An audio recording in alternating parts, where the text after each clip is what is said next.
नमस्कार, मैं वीणा मिश्रा आज कक्षा 11वीं की अभिव्यक्ति और माध्यम पुस्तक से पाठ शब्दकोश और संदर्भ ग्रंथों की उपयोग विधि और परिचय के लघु, अति लघु व एक शब्द के उत्तरों के साथ प्रस्तुत हूँ।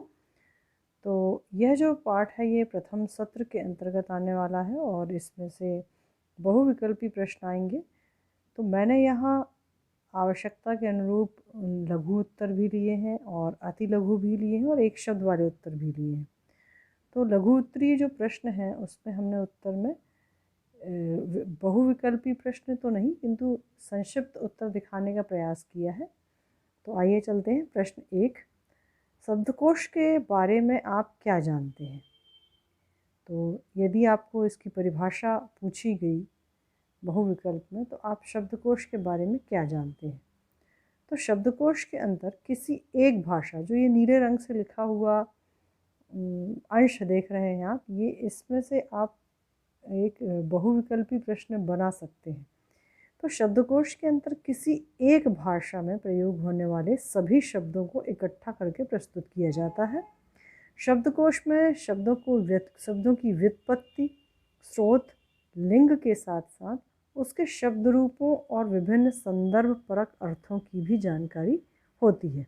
उदाहरण के तौर पर हिंदी शब्दकोश में शब्द हिंदी वर्णमाला के अनुसार दिए होते हैं। इसमें किसी भी प्रकार के शब्द की विस्तृत जानकारी बड़ी सरलता से प्राप्त की जा सकती है। तो ये है शब्दकोश का परिचय। प्रश्न 2, निम्नलिखित का अर्थ स्पष्ट कीजिए। संदर्भ ग्रंथ, विश्व ज्ञान कोश, साहित्य कोश और चरित्र कोश। तो हम एक एक करके इनकी परिभाषा जान लेते हैं और इसी के ज़रिए आप इससे जुड़े हुए बहुविकल्पी प्रश्नों को भी जान सकते हैं। संदर्भ ग्रंथ, जिस प्रकार शब्दों के अर्थ शब्दकोश में दिए होते हैं उसी प्रकार संदर्भ ग्रंथ में, अब यहाँ देखिए जो नीले रंग से लिखा हुआ है, इससे आप एक ऐसा क्वेश्चन बना सकते हैं जो बहुविकल्प में पूछा जा सकता है। मानव द्वारा संचित ज्ञान को संक्षिप्त रूप में जिसमें प्रस्तुत किया जाता है उसको कहते हैं संदर्भ ग्रंथ। संदर्भ ग्रंथों से किसी भी विषय की जानकारी तुरंत प्राप्त की जा सकती है। संदर्भ ग्रंथ में जानकारियों का क्रम भी शब्दकोश के नियमों के अनुसार ही होता है। तो यहाँ भी एक प्रश्न बनता है कि संदर्भ ग्रंथ में जानकारियों का क्रम किसके अनुसार होता है? तो शब्दकोश के नियमों के अनुसार होता है। जब भी किसी विषय पर हमें तुरंत जानकारी की आवश्यकता होती है तब ये ग्रंथ हमारे काम आते हैं। इसके निम्नलिखित प्रकार हो सकते हैं। अब देखिए यहाँ प्रश्न है, हमको संदर्भ ग्रंथ, विश्व ज्ञान कोश, साहित्य कोश और चरित्र कोश के बारे में बताना है। तो हमने अभी देखा संदर्भ ग्रंथ किसे कहते हैं। अब संदर्भ ग्रंथ के जो प्रकार हैं वे ही ये जो 3 दिए हुए हैं, विश्व ज्ञान, साहित्य कोश, चरित्र कोश, ये तीनों संदर्भ ग्रंथ के ही प्रकार हैं। तो आइए इनकी भी परिभाषा से परिचित होते हैं। तो पहला है विश्व ज्ञान कोश। विश्व ज्ञान कोश में पूरे विश्व की जानकारियों का संग्रह है, नाम से ही स्पष्ट है। तो जिसमें पूरे विश्व की जानकारियों का संग्रह होता है उसे कहते हैं विश्व ज्ञान कोश। मनुष्य के ज्ञान और रुचि से संबंधित सभी रचनाएं और जानकारियां विश्व ज्ञान कोश से सहज ही प्राप्त की जा सकती हैं। इसमें मानव द्वारा संचित प्रत्येक जानकारी एवं सूचना संक्षिप्त रूप में उपलब्ध होती है। विश्व ज्ञान कोश में भी शब्दकोश के नियमों को ही अपनाया जाता है। ठीक है, तो इसमें मानव द्वारा संचित जानकारी संक्षिप्त रूप से होती है। इसमें शब्दकोश के नियमों को अपनाया जाता है। तो अब चलते हैं साहित्य कोश। साहित्य कोश जैसा नाम से ही स्पष्ट है, साहित्य कोश में साहित्यिक विषयों से संबंधित सारी जानकारियाँ उपलब्ध होती हैं। इसमें सभी साहित्यिक रचनाओं के साथ साथ उनके लेखकों आदि के नाम क्रमानुसार लिखे जाते हैं। तो ये है साहित्य कोश। अब चलते हैं चरित्र कोश। चरित्र कोश में साहित्य, संस्कृति, विज्ञान आदि क्षेत्रों के महान व्यक्तियों के व्यक्तित्व और कृतित्व की जानकारी उपलब्ध होती है। इसमें सभी विचारकों, साहित्यकारों, वैज्ञानिकों आदि के संक्षिप्त परिचय और उपलब्धियों को क्रमानुसार दिया होता है। चरित्र कोश को ही व्यक्ति कोश भी कहा जाता है। ये एक प्रश्न बनता है। तथा इसमें भी सभी जानकारियों का क्रम शब्दकोश के नियमों के अनुसार ही होता है। तो ये तीनों जो प्रकार हैं ये किसके अंतर्गत आते हैं? संदर्भ ग्रंथ के ही प्रकार हैं। अब चलते हैं अगले प्रश्न की ओर। प्रश्न 3, शब्दकोश में किन शब्दों को शामिल किया जाता है? तो क्या हम किसी भी शब्द को शामिल कर लेते हैं शब्दकोश में? जी नहीं। जब किसी शब्द में शब्द और उसके अर्थ या अर्थों को मान्यता मिल जाती है तब उन शब्दों को शब्दकोश में शामिल किया जाता है। तो जब किसी शब्द की मान्यता मिलती है समाज की या भाषिक समुदाय की, तब उसे शब्दकोश में शामिल किया जाता है। प्रश्न 4, शब्दकोश में लगभग कितने शब्द होंगे? तो शब्दकोश में लगभग 5 लाख शब्द होंगे। प्रश्न 5, हिंदी वर्णमाला और शब्दकोश में क्या अंतर है? हिंदी वर्णमाला आप जानते हैं आ से शुरू होती है, और शब्दकोश इसमें दोनों में क्या अंतर है? तो इसमें पहला अंतर है कि हिंदी वर्णमाला आ से शुरू होती है, किंतु जो शब्दकोश है उसका पहला खंड अम होता है, अम अंगूर वाला। ठीक है। दूसरा अंतर है, हिंदी वर्णमाला में संयुक्ताक्षर छ, त्र, ज्ञ, श वर्णमाला के अंत में आते हैं, लेकिन शब्दकोश में उन वर्णों के अंत्याक्षर के साथ ही आते हैं। तो ये दो अंतर हैं। प्रश्न 6, व्यंजन के उपखंडों को किस आधार पर विभाजित किया जाता है? तो व्यंजन के उपखंडों को उनमें लगी मात्रा के आधार पर विभाजित किया जाता है। जैसे का व्यंजन है, क, का, की, कु, कु, तो इस प्रकार से का खंड है और उसके उपखंड क्या हो गए? क एक उपखंड, का दूसरा उपखंड, की तीसरा उपखंड। तो इस प्रकार से उसकी जो मात्रा है, जिसे हम 12 खड़ी भी कहते हैं, उसके आधार पर विभाजित किया जाता है। प्रश्न 7, कौ उपखंड के बाद कौन सा उपखंड प्रारंभ होगा? अब का खंड में अंतिम जो उपखंड होता है कौ के बाद क्या शुरू होगा? तो कौ के बाद क अर्थात आधा का वाले शब्दों का उपखंड शुरू होगा। आधा का, जैसा क्या, क्वार, इस तरह से दो कौ के बाद आधा का वाले अक्षर शब्द आते हैं।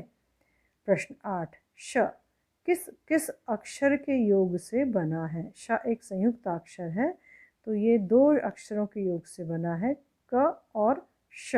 क देखिए हलंत लगा है अर्थात वो आधा का है, और श। प्रश्न 9, छ वर्ण किस उपखंड के अंतर्गत आता है? तो जो छ वर्ण है वो क उपखंड के अंतर्गत आता है। क्यों? क्योंकि क और श मिलकर ही छ बनता है, तो क के अंतर्गत ही छ उपखंड आएगा। प्रश्न 10, संयुक्त अक्षर अपने किस अक्षर के उपखंड में आते हैं? तो संयुक्त अक्षर तो दो अक्षरों से मिलकर बनता है, तो अपने प्रथम अक्षर के उपखंड में आते हैं। जैसे अभी हमने देखा छ बना है क और श से, तो क प्रथम अक्षर हुआ, तो क उपखंड के ही अंत में छ आएगा। प्रश्न 11, संयुक्त अक्षर किन वर्णों से मिलकर बनते हैं? तो संयुक्त अक्षर व्यंजन वर्णों से मिलकर बनते हैं। प्रश्न 12, ज्ञ संयुक्त अक्षर किन दो वर्णों से मिलकर बना है? तो ज्ञ जो है वो ज और इया, ज आधा ज और इया इससे मिलकर बने हुए हैं। ध्यान रखिएगा, कभी कभी जल्दबाजी में हम ज्ञ को ग और या बोल देते हैं, पर ग बना है ज और इया से। प्रश्न 13, श धन रा त धन रा मिलकर कौन कौन से संयुक्त अक्षर बनते हैं? तो श्र और त्र बनते हैं। प्रश्न 14, ज्ञानी शब्द किस उपखंड में आएगा? तो ज्ञानी शब्द ज उपखंड में आएगा, क्योंकि इस ज्ञ का प्रथम अक्षर ज होता है। प्रश्न 15, शब्दकोश के पहले दो पृष्ठों में क्या दिया होता है? जैसा कि हमने पाठ में पढ़ा है, संकेत सूची दी होती है। प्रश्न 16, संकेत सूची में वि, सम, पु, स्त्री का क्या अर्थ है? तो संकेत सूची में वि का अर्थ है विशेषण, सम का है संस्कृत, पु का है पुल्लिंग और स्त्री का है स्त्रीलिंग। प्रश्न 17, शब्दकोश के हर पृष्ठ के शीर्ष पर दिया हुआ शब्द युग्म क्या दर्शाता है? तो शब्दकोश जब भी आप खोलेंगे तो हर पन्ने में ऊपर 2 शब्दों का जोड़ा दिया रहता है। उसका क्या मतलब है?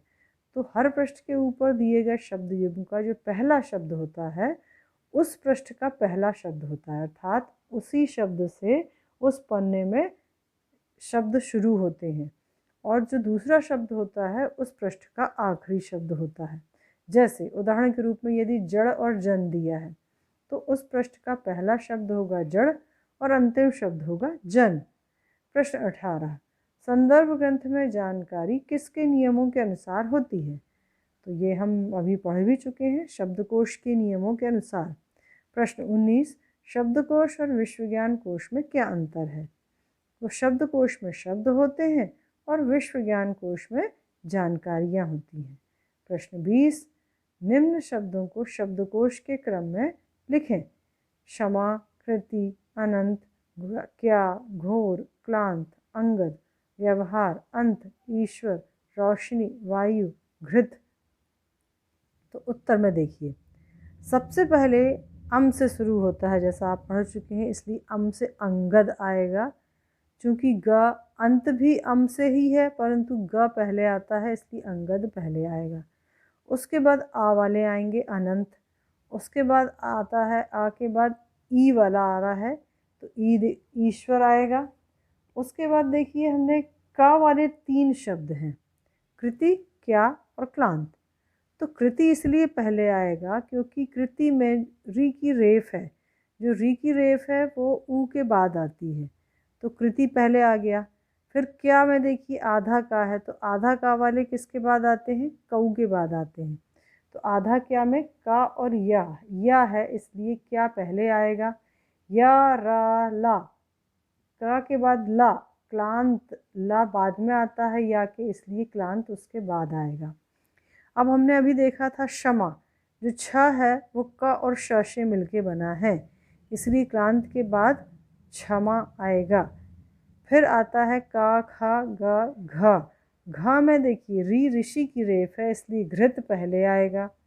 फिर घोर आएगा क्योंकि री ऋषि के बाद ही ओ की मात्रा आती है। उसके बाद जो अगला शब्द है वो रा से आएगा, रोशनी। फिर वा वाले 2 शब्द हैं, वायु और व्यवहार। तो वह आधा है इसलिए वो आधा अक्षर वाला शब्द बाद में आता है, वायु पहले आ जाएगा। तो इस तरह से हम इस तरह के शब्द लेकर अभ्यास कर सकते हैं क्योंकि इस तरह का प्रश्न परीक्षा में अवश्य आता है। ये ध्यान रखिए, आपको कुछ शब्द दिए रहेंगे और उनमें से आपको ये जांचने के लिए कहा जाएगा इसमें कि पहला शब्द कौन सा आएगा या अंतिम कौन सा आएगा।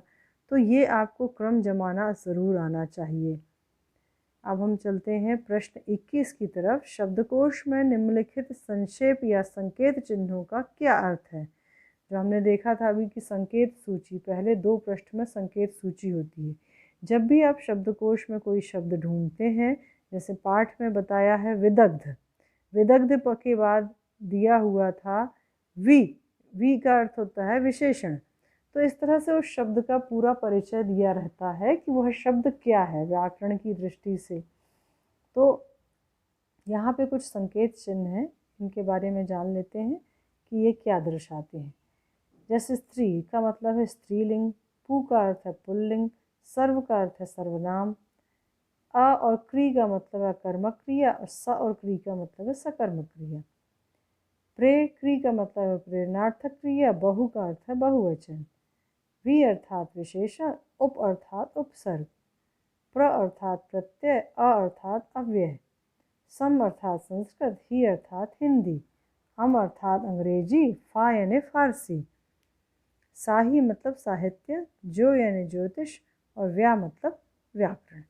तो इस तरह से ये संकेत सूची है जिससे आप उस शब्द का पूर्ण परिचय प्राप्त कर सकते हैं। तो उम्मीद है आपको शब्दकोश देखने में अब ज़्यादा परेशानी नहीं होगी। धन्यवाद।